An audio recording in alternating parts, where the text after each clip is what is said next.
waxaan ku jeclahay sida maska uu jecel yahay jawharatiisa ama ay u jeceshahay hooyada ubadkeeda ugu dambeeyay waxaan ku jeclahay si aanan ruux bini aadam ah aan loo jeclaan waligay lagama yaabo in aan ku iloobo xitaa haddii qalbigayga laga wareejiyo dhanka bidix ee loo wareejiyo dhanka midig maxaa yeelay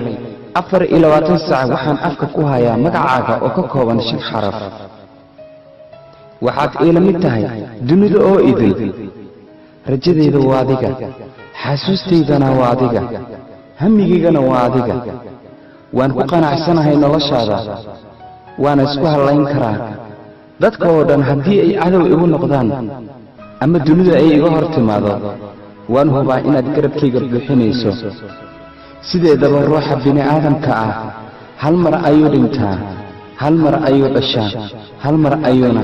si dhaba wax u jeclaadaa aniga run ahaantii indhaha waxaan ku kala furay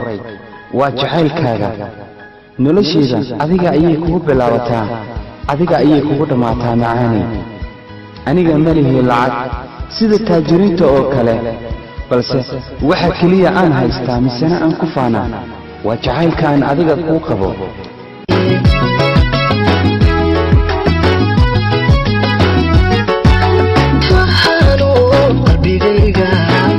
dareenigu fogan qalbiga fariista dhankaaga ka fiir